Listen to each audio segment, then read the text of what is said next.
Olá a todos, bem-vindos ao canal O Caminho e espero que esteja tudo bem convosco desde a semana passada.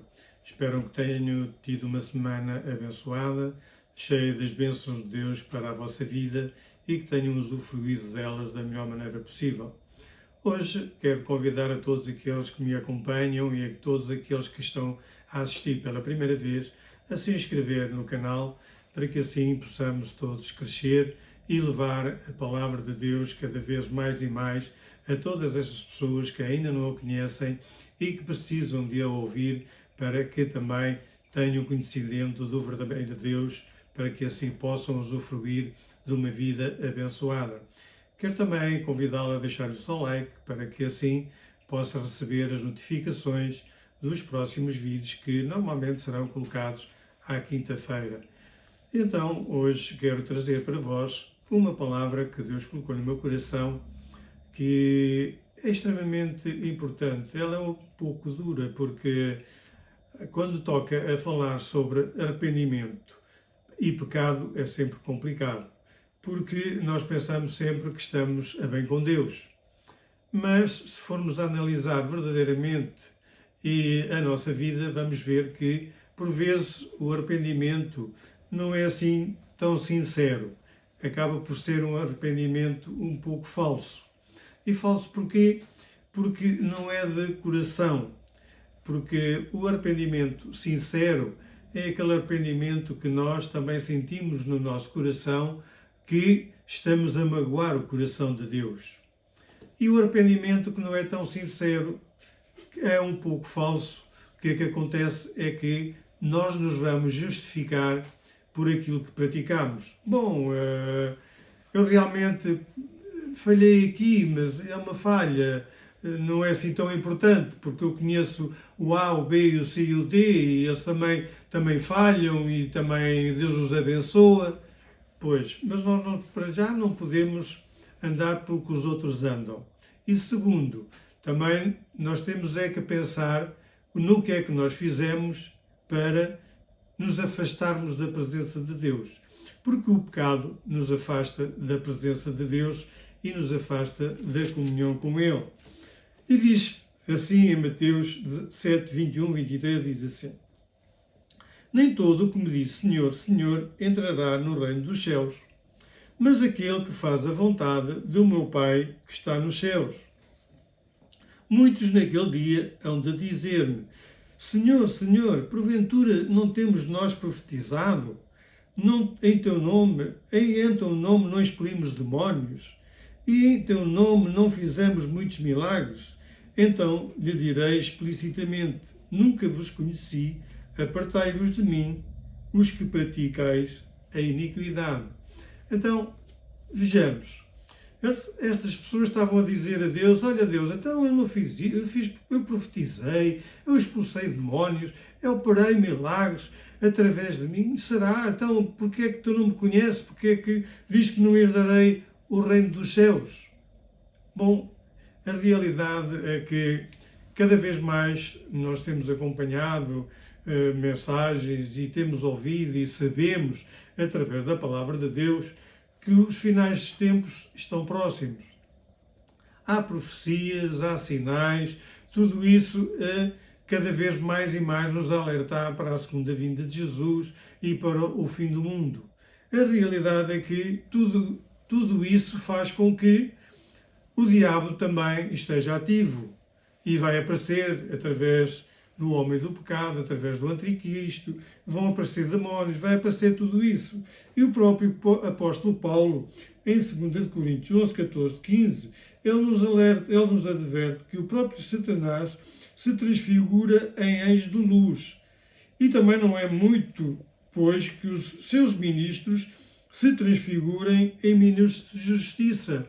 Ou seja, acabem por serem tão justos, para serem tão bons e que até operam sinais, mas são sinais e milagres proporcionados por Satanás e não tem nada a ver com Deus. Portanto, é importante que o cristão esteja de atalaia, esteja com atenção às obras que pratica e às ações que pratica. porque quando o praticar é quando nós fazemos usualmente, é quando praticamos para aprender, é quando praticamos porque para fazer qualquer coisa, é um hábito que nós fazemos, praticamos isso. E podemos ver, e é importante que nós saibamos, quais são as obras da carne e que nos afastam da presença de Deus. E diz assim: ora, as obras da carne são conhecidas, são prostituição, impureza, lascívia, idolatria, feitiçarias, inimizades, porfias, ciúmes, iras, discórdias, dissensões, facções, invejas, bebedices, glutonarias e coisas semelhantes a estas, a respeito das quais eu vos declaro, como já outra a vos preveni, que não herdarão o reino de Deus os que tais coisas praticam. Diz lá em Gálatas 5, 19 a 21. Portanto, meus amados, vejamos a quantidade de circunstâncias que nos podem levar a afastarmos da presença de Deus. Porque são pecados que, por vezes, a carne, lá está a tal questão, bom, a carne é fraca e então pequei. Pois, mas ao pecar porque a carne é fraca, esse pecado nos afasta da presença de Deus e nos afasta de herdarmos o reino dos céus. Portanto, é importante, como eu disse no princípio, que o nosso arrependimento seja sincero e não falso. Ou seja, não nos vamos equivaler ou equiparar àquela pessoa que pecou e até recebeu bênçãos de Deus e até parece que está tudo bem e vamos nos julgar a ele. Bom, então, mas eu só pequei assim, eu conheço o A, o B e o C, até pecaram de uma outra forma e têm recebido as bênçãos de Deus, então eu não posso pecar, não posso só dar uma mentirazinha, não posso só, é só uma mentirazinha e é uma vez por semana, é só uma vez de vez em quando. Deus diz que é pecado. Seja grande ou seja pequeno, é pecado. E esse pecado nos afasta de Deus. Então, meus amados, é importante que nós nos arrependamos sinceramente. Ou seja, que o nosso coração sintamos que estamos a magoar o coração de Deus e porque Deus é santo, Ele não pode habitar onde há pecado. Irmãos e meus amados, é importante que nós tenhamos isso em cuidado e em consideração. Por vezes se classifica o pecado como adultério, como ciúmes, como homossexualidade, classificamos os pecados, adultério, homossexualidade e tudo isso, como pecados que nos afastam da presença de Deus e que é perigoso nós fazermos isso porque podemos perder o reino de Deus. Mas também uma mentira, o diz que diz, uma fofoca, o apontar do dedo, isso também é pecado. E isso também nos afasta da presença de Deus e também nos pode levar a perder a vida eterna, a perder o reino de Deus. Então temos de ter muito cuidado com tudo isso. Meus amados, dizem em Tiago 2,10, diz assim: qualquer que guarda toda a lei, mas tropeça em um só ponto, se torna culpado de todos. Então, basta pecar só numa coisa, numa pequenina coisa, mas nos tornamos culpados de todos e dos outros, igualados aos outros pecados. Seja pecado grave ou menos grave, todos eles são graves. Não há pecados graves nem menos graves. É pecado, é pecado. Seja mentira, seja homicídio, seja homossexualismo, seja da questão de sexualidade, tudo isso é pecado. Então é importante que nós nos afastemos e saibamos que nos devemos arrepender sinceramente para que assim não possamos perder a bênção de Deus e a presença de Deus.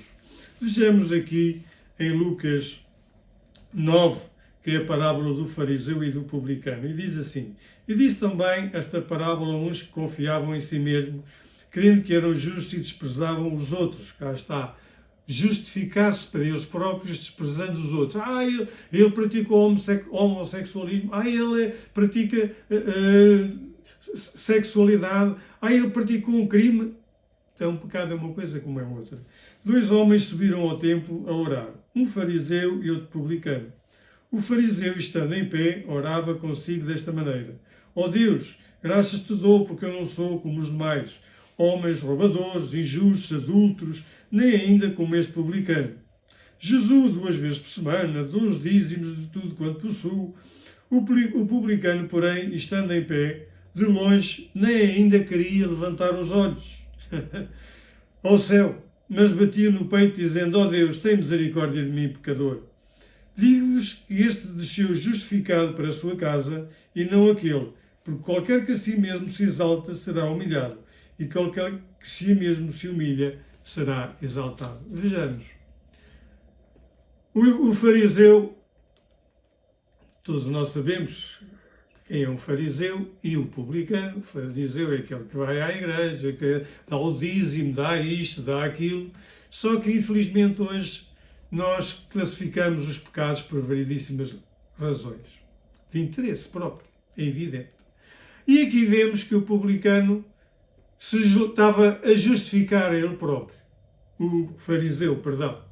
Enquanto que o publicano, ele nem sequer, ele sabia que tinha pecado. Ele sabia que andava em pecado. Não sabemos quais, mas ele sabia que estava em pecado. Então ele batia no peito e dizendo: Senhor, perdoa. Ele nem queria levantar os olhos porque sabia que estava a magoar o coração de Deus. Então, meus amados, eu quero alertar, porque, como diz em Tiago, quem peca num ponto, peca nos outros pontos todos. E, meus amados, eu quero deixar isto nos vossos corações. E que cada vez, como disse, nós estamos a caminhar cada vez mais e mais para o fim dos tempos, para Deus vir buscar a sua igreja. Então é importante, meu amado, você que tem e conhece a Deus e tem feito os possíveis, que eu acredito que todos nós fazemos os possíveis para não pecar, mas enfim, nos deixamos enganar, a realidade é que Jesus já nos perdoou e continua a nos perdoar se nós nos arrependermos sinceramente, de coração, e não nos justifiquemos. Senhor, eu pequei por isto, por aquilo, por aquilo outro. Não. Senhor, eu pequei, perdoa-me, eu me arrependo porque eu magoei o teu coração. Tal como o rei David disse: eu pequei contra ti, somente contra ti. Ele não disse que pecou contra os outros, contra isto, contra aquilo. Não. Ele pecou magoando o coração de Deus. Diz lá em Salmo 51.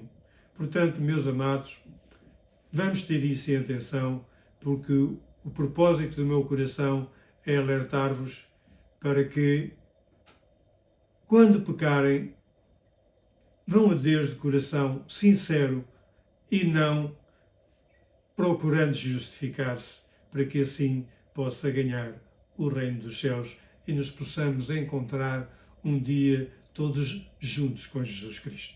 Então, assim me despeço, até à próxima, e espero que esta mensagem abençoe os vossos corações e os alerte para os perigos do pecado. Até uma próxima.